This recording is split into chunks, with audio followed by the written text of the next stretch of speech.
গল্পকথন by Sabbir চ্যানেলে আজকে শুনবেন জনপ্রিয় লেখক হুমায়ুন আহমেদের ছোট গল্প অয়ময়। বদরুল আলম সাহেব তারাবির নামাজ পড়তে যাবেন। কি মনে করে যেন বাংলা ঘরে উকি দিলেন। ঘর অন্ধকার, অথচ তিনি সন্ধ্যাবেলায় মাগরিবের নামাজে দাঁড়াবার আগেই বলেছিলেন বাংলা ঘরে যেন বাতি দেওয়া হয়। এরা কেউ কথা শোনে না। রাগে তার শরীর কাঁপতে লাগলো। ইদানিং তার এই সমস্যা হয়েছে, রেগে গেলে শরীর কাঁপে। বাংলা ঘরে বেশিক্ষণ দাঁড়িয়ে থাকা অসম্ভব ব্যাপার। বিকট দুর্গন্ধ। মানুষের শরীর পচে গেলে এমন ভয়াবহ ব্যাপার হয় কে জানতো। দুর্গন্ধ নাকের ভেতর দিয়ে ঘ্যাঁত করে মাথায় চলে যায়। মাথা ঝিমঝিম করে, তারপরই বমি বমি ভাব হয়। বদরুল আলম সাহেব রুমাল দিয়ে নাক ঢাকলেন। ঘরে ঢোকার আগেই ঢাকা উচিত ছিল, দেরি হয়ে গেছে। তার মেজাজ আরো খারাপ হলো। বাংলা ঘরে ঢোকা উচিত হয়নি। কিছুক্ষণ আগে ভাত খেয়েছেন, খাবার দাবার বমি হয়ে যেতে পারে। তার স্ত্রীকে বলেছিলেন এখন ভাত না দিতে, তারাবি পরে খাবেন। এটা শুনল না। কেউ আজকাল তার কথা শুনছে না। তিনি নাকে রুমাল চাপা দিয়ে ডাকলেন, এই এই। কোনো সাড়া পাওয়া গেল না। মরে গেছে নাকি? আশ্চর্য একটা মানুষ। অর্ধেকটা শরীর পচে গেছে, তবুও মরার নাম নেই। উপজেলা হেলথ কমপ্লেক্সের ডাক্তার জবাব দিয়ে দিয়েছে, বলেছে হাসপাতালে রেখে কি করবেন? বড়জোর 2 দিন বাড়িতে নিয়ে যান। বাড়িতে আত্মীয় স্বজনের মাঝখানে আরাম করে মরবে। আর গাধাগুলি তাকে নিয়ে এসে তার বাংলা ঘরে শুয়ে দিয়েছে। কি যন্ত্রণা! এটা কি তার বাড়িঘর? গাধাগুলির সাহস দেখে তিনি স্তম্ভিত। বাংলা ঘর 10 কাজে ব্যবহার হয়। লোকজন আসে, সেখানে আধা পচা মানুষ এনে শুইয়ে দিল। বিকট গন্ধে বাংলা ঘরের ত্রিসীমানা এখন কেউ যেতে পারে না। নাড়ি ভুড়ি উল্টে আসে। তিনি আরো উঁচু গলায় ডাকলেন, এই এই। কোনো জবাব পাওয়া গেল না। তিনি কিছুক্ষণ কান পেতে রইলেন। নিঃশ্বাস ফেলার শব্দও আসছে না, নড়াচড়ার শব্দও নেই। মারা গেছে বোধ হয়। আশ্চর্য এই বাড়ির লোকজনের কাণ্ডজ্ঞান। এখন মরে তখন মরে একটা মানুষ তার ঘরে সন্ধ্যাবেলা বাতি দেয়নি। অথচ তিনি নিজে জায়নামাজে দাঁড়াবার আগে বলেছেন যেন বাতি দেওয়া হয়। কতক্ষণ আগে মরেছে কে জানে। অন্ধকার ঘর, কে জানে শিয়াল কুকুর টেনে নিয়ে গিয়ে হয়তো খেয়ে ফেলেছে। তিনি নাক থেকে রুমাল সরাতেই ভগ করে আরো খানিকটা গন্ধ ঢুকে গেল। তিনি বিশেষ গ্রাহ্য করলেন না। দেয়াশলাইয়ের কাঠি ধরালেন। ঘর খানিকটা আলো হলো। না, মরেনি। পিট করে তাকাচ্ছে। ডাক্তার বলে দিয়েছে 2 দিনের বেশি টিকবে না। আজ হলো 13 দিন। আজকাল ডাক্তারগুলির কিরকম বিদ্যা বুদ্ধি। যে রোগীর 2 দিন বাঁচার কথা সে 13 দিন বাঁচে কি করে? বদরুল আলম সাহেব বললেন, বেঁচে আছো? ইউনুস বলল, যে আছি। যখন এই বললাম তখন কথা বললেন না কেন? ইউনুস জবাব দিল না। সে কথা বলেনি ভয়ে। বদরুল আলম সাহেবকে সে বড় ভয় পায়। তাছাড়া সে এই বাড়ির কামলাও না। সে কাজ করত পোপ পাড়ায়। তারা তাকে রাখতে রাজি না হয় সবাই মিলে এই বাড়িতে রেখে গেছে। বদরুল আলম সাহেবও রাখতে রাজি হননি। 2 দিনের বেশি টিকবে না শুনে কিছু বলেনি। তাছাড়া রমজান মাস, বদরুল আলম সাহেব রাগী গলায় বললেন, ঘরে বাতি দেয় নাই? দিছিল, নিভা গেছে।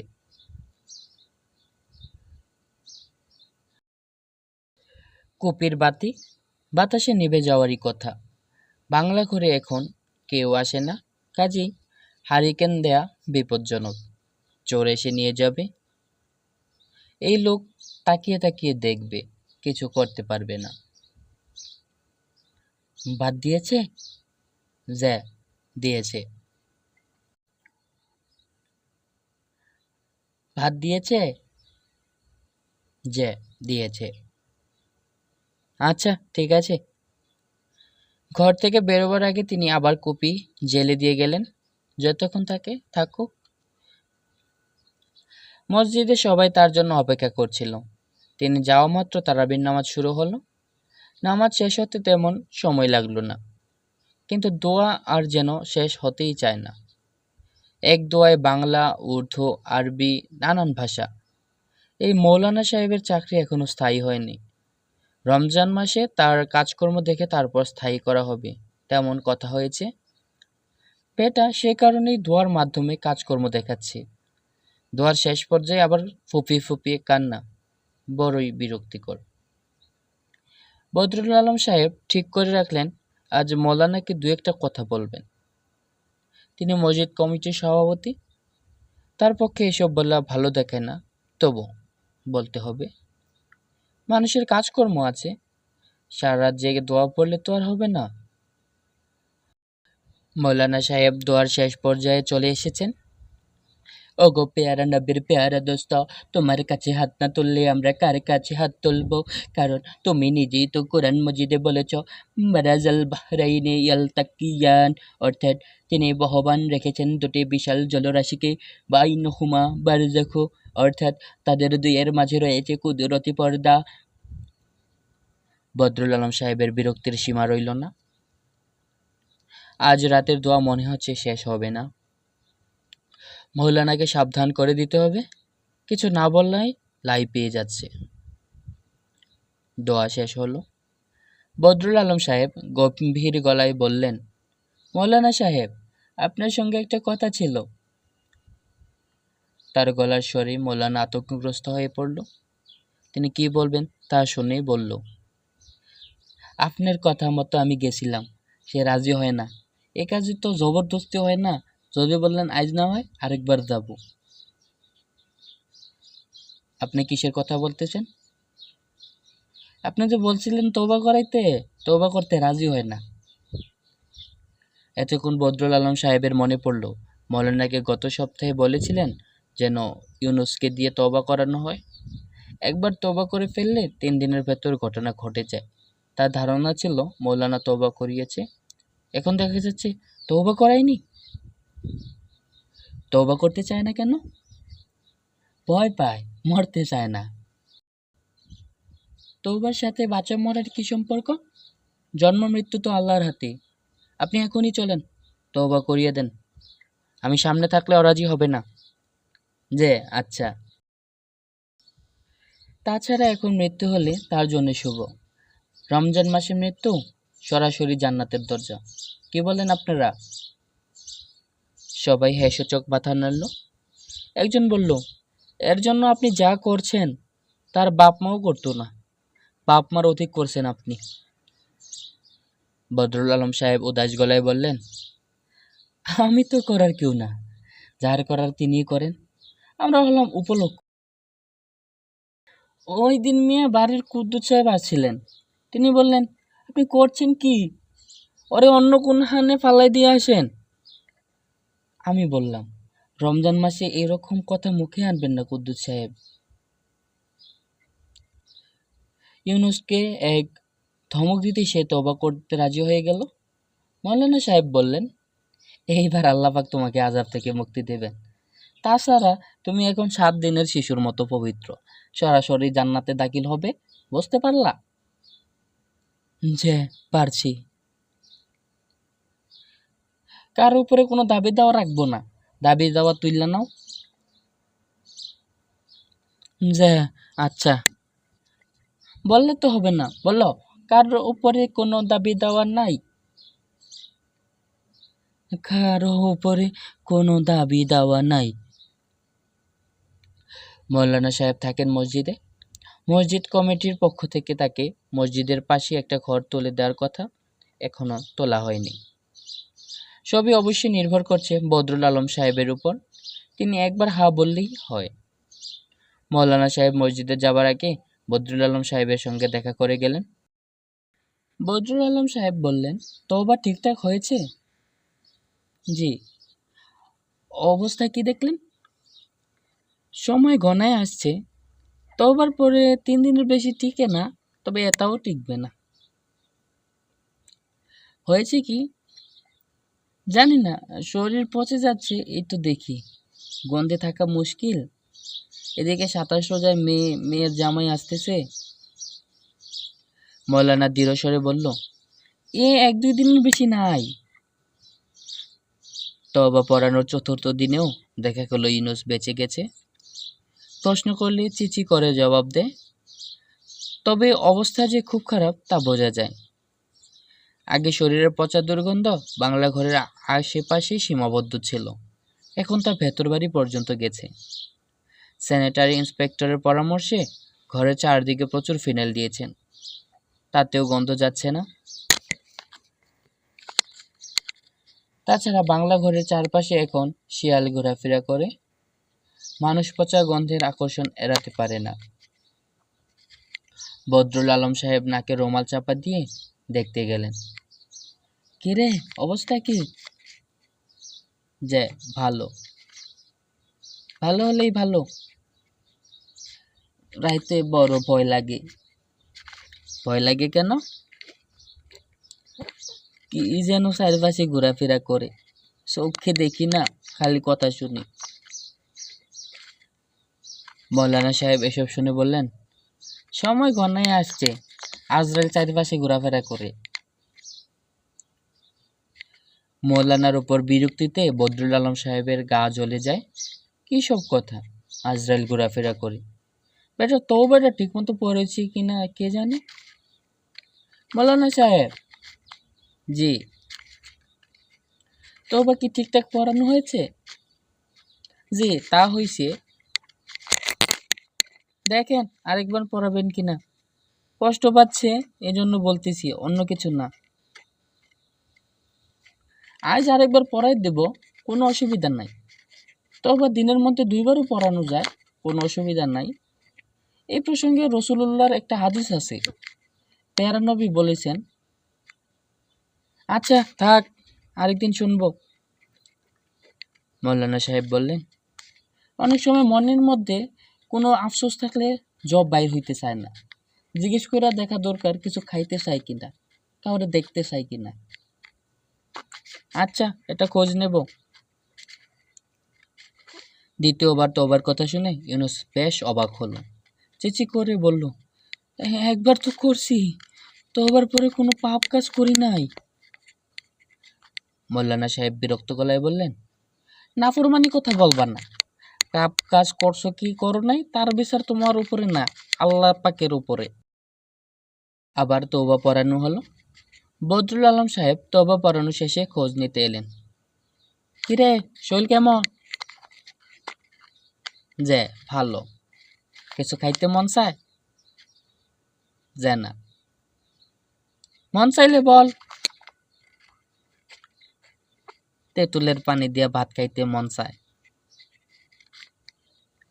তাকে তেঁতুলের পানি দিয়ে ভাত খেতে দেওয়া হলো। ভাত শেষ হবার সঙ্গে সঙ্গে শ্বাসকষ্ট শুরু হলো। বুক হাঁপড়ের মতো ওঠানামা করছে, চোখ মনে হয় বের হয়ে আসছে। বদরুল আলম সাহেব মৌলানাকে খবর দিয়ে রাখলেন, ভালো মন্দ কিছু হলে দিনের মধ্যেই দাফন কাফন শেষ করতে হবে। দিনে কিছুই হলো না। রাতে শ্বাসকষ্ট মনে হলো খানিকটা কমে এসেছে।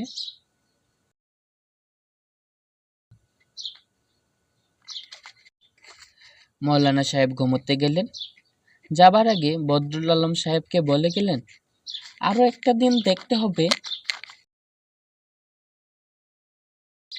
বদরুল আলম সাহেব শুকনো গলায় বললেন, আরেকদিন পরে কি? অমাবস্যা লাগতেছে, অমাবস্যার টান সহ্য হবে না।